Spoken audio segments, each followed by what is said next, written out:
and welcome to Real Life with Lisa. I'm Lisa Jacobson. I'm married to Matthew, and together we are the parents of 8 wonderful children. So a few weeks ago, we talked about my morning routine and just those 7 things I do every morning that makes my day go a whole lot better. And to be honest, I was a little surprised at how this resonated with people and how responsive everyone was. And I was thrilled, but surprised. So apparently I'm not the only one who wants to make the most of their mornings and make their day go a whole lot better. But as a follow-up, one of the readers wrote, and she says this. She says, first she talked about how she totally clicked with the morning routine and how important that was. But then she added, my problem is getting to bed. So my question is, what is your nighttime routine? We had a great one at one time. I know that the morning routine will only be as good as your nighttime routine. I think that bears repeating. The morning time routine will only be as good as your nighttime routine. And I thought about that, and that is so true. There is a lot of, if you go to bed and just shambles, it's very hard to wake up and have a great morning, isn't it? So that nighttime is really important. She continues, I try to get our boys in bed by 8:30 so I can unwind and do whatever I can't when they're awake. In her case, things like blogging and writing. So I can get to bed by 10. Some nights this doesn't happen. Hubby works a week of days and a week of nights for his shifts, and some weeks he may be gone 2 to 3 nights. So a lot of nighttime is all me, unless my hubby is off. I get weary and worn down, so I let things slip. We homeschool too, so most of my day I'm doing that. I try to read the Bible with them, pray, and read a book or two. Hubby helps them with their scripture, which they love. I need some inspiration and some tips for having a better nighttime routine. Well, thanks, friend. I think that's a good question. I think it's actually a good emphasis, too, about making the most of your nighttime routine as well, to finish up your day well. So today, I'm going to share with you my nighttime routine, and I'm also going to include 3 what I call secrets to success. So 3 things that are things that I do that make such a difference in our evening and close off well. Okay, so in my case, your time might change. So I'm going to give you my exact times that I do things, but that's just what works with our routine, right? So yours might be different. It might be later, it might be earlier. So it kind of depends on your particular family and your schedule.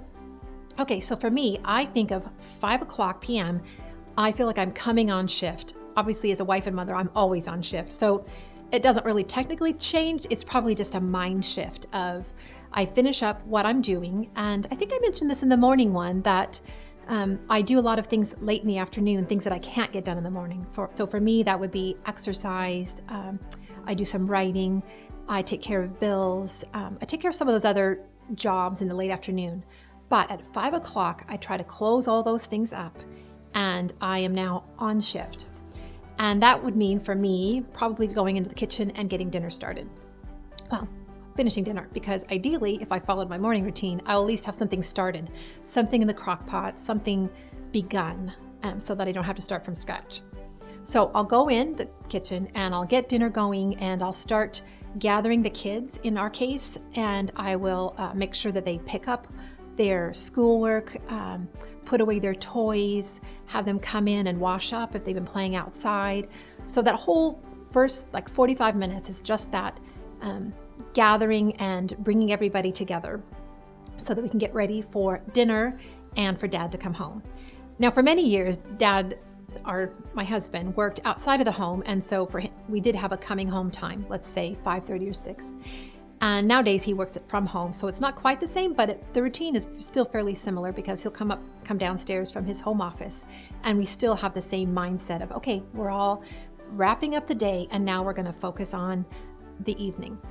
Okay, so here I am, I'm making dinner, and I'm getting kids ready, and I'm cleaning up, and I'm, putting Band-Aids on knees and all those kinds of things. And then now this might just be me, but I find that I often hit a wall about 10 till 6, right before dinner time, and all of a sudden I just feel like I am all done. And of course, it's a terrible time to feel all done because I am not all done by any means, right? I've got a whole evening still to go. So what I do, and here's your first secret to success, is I make sure, turn the burner off on the stove, and I just make sure everything's, basically safe for a moment. I make sure the kids are all accounted for. And then I'll go back to my room for the 10-minute refresh. And those 10 minutes make such a difference. So I'll go back, I'll usually brush my hair. If I'm really sweaty from the day, I'll put a fresh blouse on, maybe put some lipstick on. And I mean, that's just on the outside stuff, but I also will, I'll often just take a minute and just pray. And I'll pray through whatever is on my heart, maybe something that's heavy on my mind, something that came up through the day. Maybe it's an issue I'm having with a child. Maybe it's even just, Lord, give me strength for the rest of this evening. And I pray that you would bless our time together as a family. So it's amazing what those 10 minutes can do in my heart and in my attitude, so that when I go back out that door, I'm ready to go again. And the kids have learned that this is not a time to knock on my door.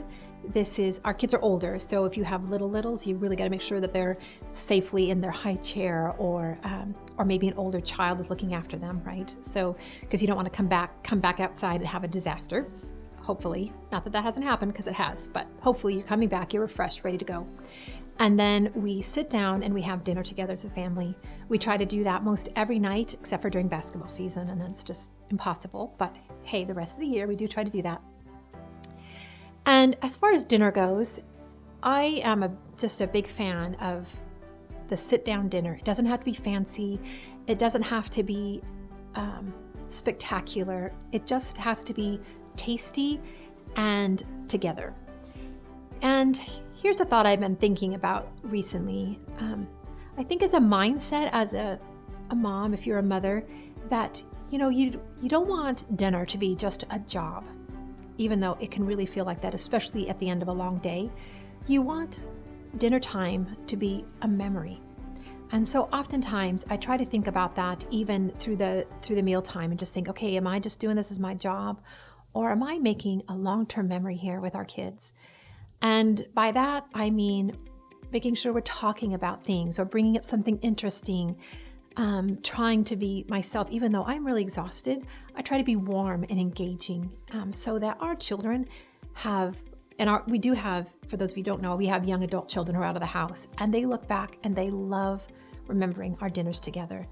So make sure it's not just a job, but it's something sweet that will be lasting for years to come. And not that there aren't disasters, so give yourself grace. We've had plenty of our own, spilled milk, and I've burned things, and we have erupted in arguments. So it's, I don't want to paint a false picture for you, but really, if overall that's what you're shooting for, you're gonna be glad as the years go by. All right, next thing is dishes time. Now, I've written about this before, and in our family, our kids do the dishes every night. I am not allowed to touch the dishes. That was my husband's idea.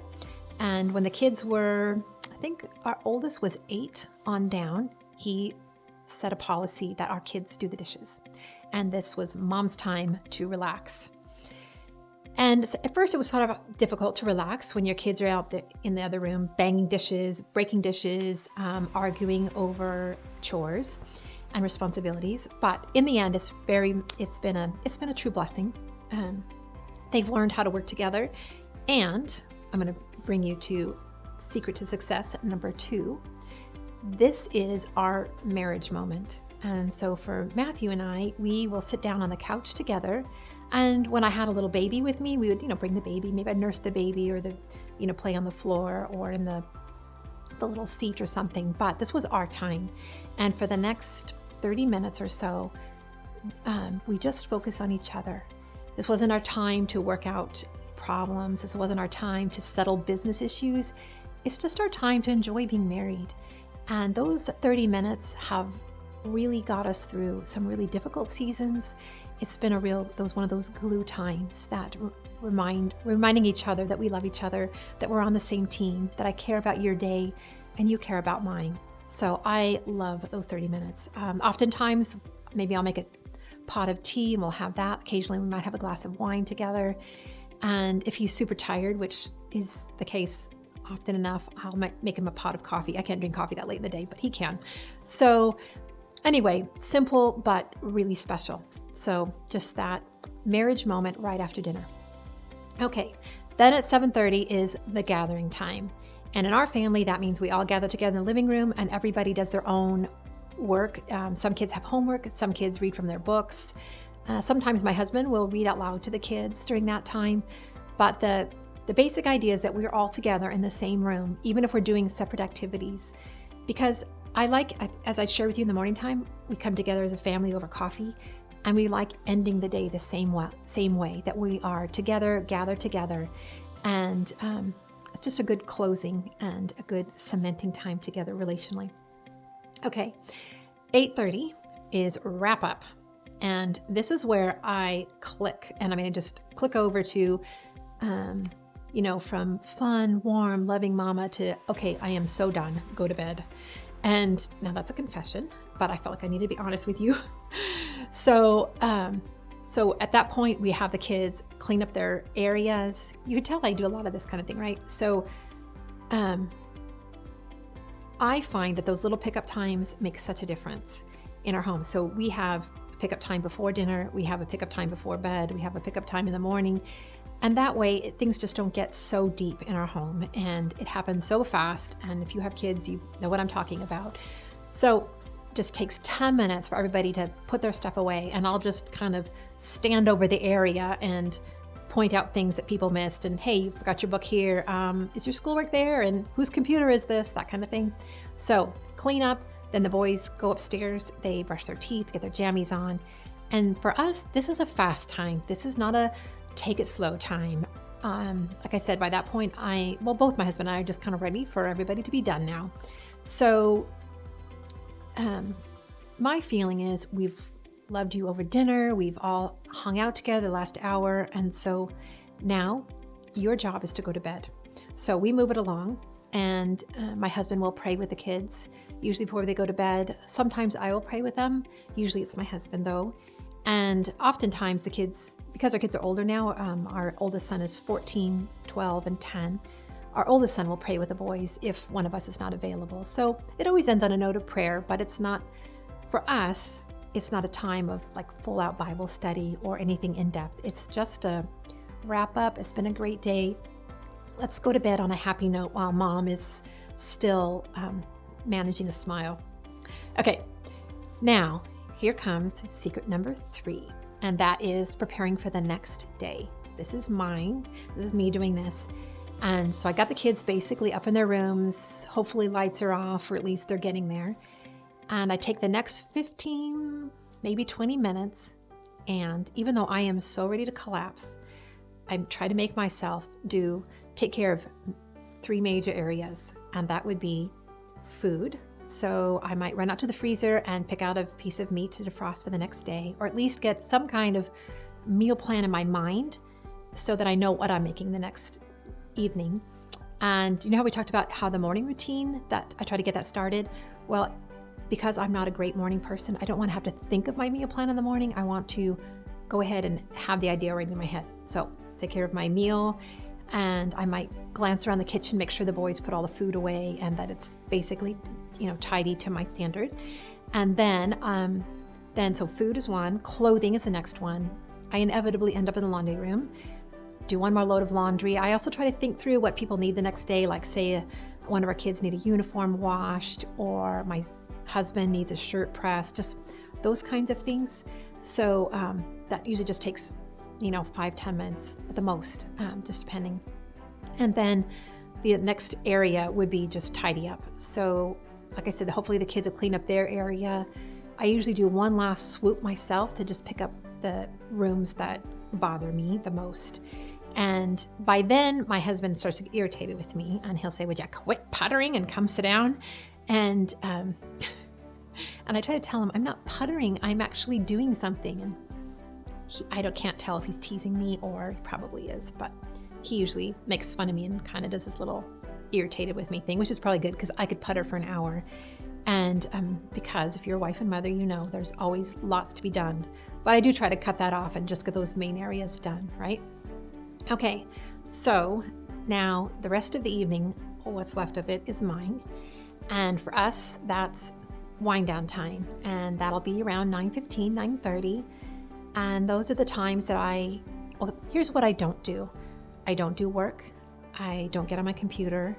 I just try to move all of those responsibilities to the side, because I find that if I work to the very last minute before I go to bed, that I don't sleep well. I'm very restless in my spirit. I toss and turn, and then I wake up cranky because I just worked to the very last minute. So for me, that last hour, and I say hour because I go to bed about 10:30, that I just want to read my book. Maybe lately, my husband and I've been watching a show together several nights a week, and so maybe that's somewhat. I don't think that's cheating because it's relaxing, right? Because I'm watching it with him, and we don't want to have a big conversation late at night. We find that that's not our good conversation time, like working through something. So we want to be together, but we just kind of, that feeling. So we'll just watch a 45-minute show or something together, and then we'll pray. We'll either pray together, or sometimes if we could take care of my husband's dad as well. So he might pop over there and see his dad, and I might end up praying by myself. And for us, it's lights out 10:30. And because our morning wake-up time is 6:30, that gives us about 8 hours of sleep. So that's my basic routine. I hope there's some things in there that either encourage you, inspire you, maybe give you an idea, a fresh perspective on your own routine. And I think those little secrets to success that I mentioned probably fit with most of you, no matter where it fits in. And that's that 10-minute refresh, a marriage moment. And, I know that this particular reader talked about her husband working nights. So that might not work. Although sometimes when my husband is traveling, we'll schedule a phone conversation for that time as well. And I'll just go back to my room and we'll just get on the phone and FaceTime each other or Skype or something. Okay. And then that last one. Oh, I wanted to mention something. That little prep time I mentioned, there is an exception to that, and that is if there's illness, like either I'm sick or my family's sick, if I'm pregnant, have a nursing infant. You know what? At 9 o'clock, once I get those kids to bed, I am just ready to crash. I do not want to go around the house and pick up and go in the laundry room and do all that. So if you're in that season of life, give yourself some grace and don't worry about it. You can catch up the next day. It's no big deal. All right. Hope this helps, and I hope you join me next week. Next week, I'm going to be talking about suffering and some encouragement for those of you who are going through difficult trials. So many of you have written me with such hard times, and I have some things that I want to share with you that I hope will help lift your spirits. All right, take care, God bless, and see you next Wednesday.